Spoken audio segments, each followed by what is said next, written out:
तो आप ये बताएं कि जो रमज़ान का महीना है ये हमारे दीन में क्या अहमियत रखता है और ये बाकी के 11 महीनों से अलग क्यों है? माशाअल्लाह, बिस्मिल्लाहि वस्सलातु वस्सलामु अला रसूलिहिल करीम, अम्मा बाद। आपने बहुत अच्छी बात पूछी है कि रमज़ान का महीना अलग क्यों है। मैं इसको ऐसे कहूँगा कि रमज़ान में आमतन एक माहौल बना होता है, इंशाअल्लाह मस्जिदें फुल होती है, लोगों के दिल नरम होते हैं, घरेलू झगड़े ख़त्म हो जाते हैं, काफ़ी चीज़ें यानी जो होनी चाहिए 24 घंटे की ज़िंदगी में जो अल्लाह ताला ने बतलाया है कि इंसान की, मर्द और औरत की ज़िंदगी ऐसी होनी चाहिए जिसको कामयाब तरीन ज़िंदगी कही है की झलक नज़र आती है रमज़ान में। सारे महीने अल्लाह के हैं, मुहर्रम, सफ़र, रबीउल अव्वल, रबीउल आखिर, जमादुल उला, जमादुल आखिर, रजब, शाबान, फिर रमज़ान, फिर शव्वाल, ज़िलक़ादा, ज़िलहज। 11 महीनों के नाम हमने बुज़ुर्ग से सुना, अरबों ने रखे थे। रमज़ान का नाम अल्लाह ने रखा और रमज़ान का माना ही है जल जाना। इसको रमज़ान क्यों कहा गया? किताबों में लिखा है कि इसमें बंदा रोज़ा रखता है अल्लाह के लिए, हर चीज़ का बदला फरिश्ते देते हैं, अल्लाह की तरफ से होता है, वो भी अल्लाह ही की तरफ से होता है, ज़कात का, नमाज का, सारे खैर के काम का, हज का। लेकिन रोज़े के बारे में अल्लाह ने कहा कि इसका बदला मैं खुद मेरे बंदे को दूंगा। बंदा या बंदी रोज़े रखते हैं, सुबह सादिक से शुरू होते हैं, पहले से ग़ुरूब तक सारा दिन अल्लाह की रज़ा के खातिर भूख प्यास बर्दाश्त कर रहे होते हैं। अब कोई देखने वाला भी नहीं है, अकेले भी हैं, बच्चा भी है, लेकिन कहता है मेरा रोज़ा है। उसे समझ नहीं आता लेकिन कहता है रोज़ा है। अब उसके अंदर एक आग जिस्म में पैदा होती है, गर्माहट से, गर्मी से। अल्लाह हिफाजत फरमाए, अल्लाह खैर से गुजारे। रमज़ान के रोज़े आ रहे हैं, मैं इस पर थोड़ी सी बात ये करूँगा। मेरे नबी सल्लल्लाहु अलैहि वसल्लम 13 यानी नबूवत के 13वें साल में मदीना मुनव्वरा तशरीफ़ ले गए और वहाँ जाने के बाद मेरे नबी के ऊपर 9 रमज़ान आई है। आपने 9 रमज़ान गुजारी है। तो रमज़ान जो आई वो गर्मी के दिनों से शुरू हुई, तो 9 के 9 रमज़ान मेरे नबी की गर्मी में आई है। सारी जितनी आपने अपनी ज़िंदगी मुबारक में रोज़े फ़र्ज़ हुए, उसके बाद ये 9 रमज़ान मेरे नबी सल्लल्लाहु अलैहि वसल्लम के ऊपर रमज़ानुल मुबारक में आए। तो बड़ी शदीद गर्मी थी। हम भी हरमैन शरीफ़ैन जाते हैं और GCC के ममालिक ऐसे ही गर्म होते हैं, पर अब सहूलतें हो गई, एयर कंडीशन घर में, बाहर, मस्जिद, हर जगह पे। लेकिन वो ज़माना नहीं था, तो उससे एक आग बदन में लगती है। तो अल्लाह करता है सारे साल के गुनाह अल्लाह लेता है, उस भट्टी बनाता है, उसमें डालता है और जलाता है, तो इंसान साफ़ हो जाता है। फिर ये जो बात थी आपके यहाँ कि हमारे यहाँ इसको ख़ास किया गया, तो इसके अंदर अल्लाह आसमान दुनिया के ऊपर आता है कि भाई अल्लाह तहज्जुद के वक्त, ऐसा ही कुछ की रिवायतों में आता है कि तहज्जुद के वक्त अल्लाह रात की आधे हिस्से में आसमान दुनिया पर आ जाते और कहते हैं कौन है मेरा बंदा जो मुझसे हिदायत मांगे, कौन है जो मुझसे अपनी ज़िंदगी की खैर मांगे, आफ़ियत मांगे, मैं उसे अता करूँगा। तो रमज़ान में सबसे बड़ा जो मामला है ना, वो शैतान कैद हो जाता है। जैसे रमज़ान का चाँद नज़र आया तो वो कैद हो जाता है, उसे जंजीरों में लिपट कर समुंदर के अंदर डाल दिया जाता है। ये 11 महीने जो थोड़ी बहुत अल्लाह को याद कर लिया होता है ना, तो वो कैद होने के बाद, क्योंकि सबसे बड़ा शैतान हमारा नफ्स है अपना, वो तो साथ लगा होता है, वो तो कैद नहीं होना है।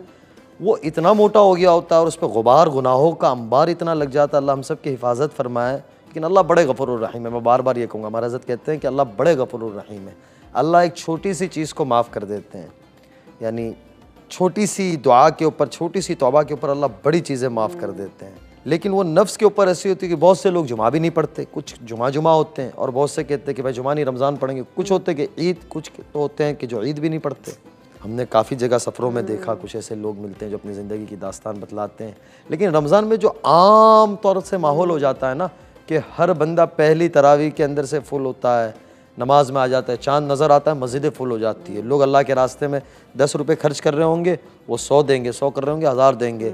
और सुन्नत नवाफिल का अहतमाम, क्योंकि रमज़ान में सबका प्रॉफिट भी बढ़ा दिया जाता है। जैसे सीज़न आता है, मैं अक्सर इसको यूँ कहा करता हूँ, हमारे हज़रत कहते हैं कि रमज़ान प्रॉफिट को लेने का सीज़न है।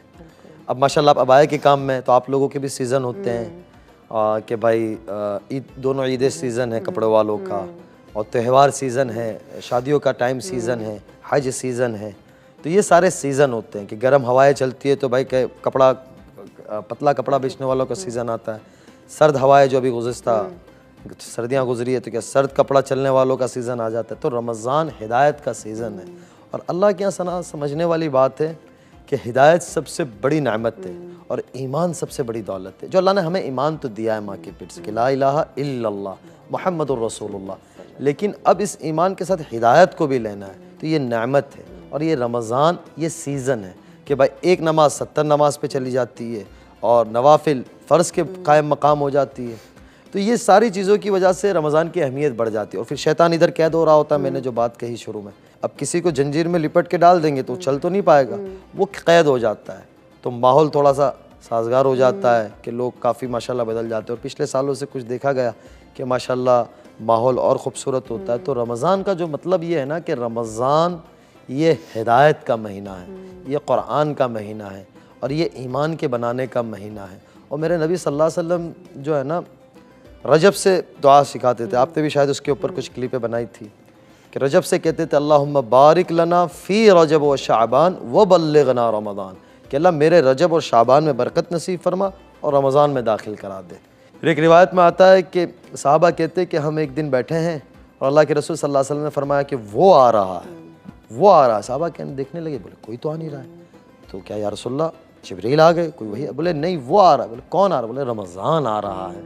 तो यानी रमज़ान का इस्तकबाल मेरे नबी सल्लल्लाहु अलैहि वसल्लम बहुत ज़्यादा तैयारियों के साथ करते थे। और तैयारी क्या होती थी? इबादत के, रोज़ों की पहले से प्रैक्टिस और नवाफिल की, नमाज़ों की और अल्लाह के साथ लेने की प्रैक्टिस होती है। तो ये रमज़ान का एक बाबरकत महीना और फिर कुरान का महीना है। तो जैसे आप बता रहे थे कि जो रमज़ान है, रमज़ान कुरान का महीना है, रमज़ान हिदायत का महीना है, रमज़ान मग़फ़िरत का महीना है, तो मैं चाहूँगी कि आप हमारी ऑडियंस को थोड़ा और खुल के बताएं। माशाल्लाह ये बात आपने सही फरमाई और पूछी। जैसे कुरान का महीना है तो हमतन ये होता है कि हम देखते हैं कि कुरान पढ़ते हैं, तो बड़ी अच्छी बात है तिलावत की।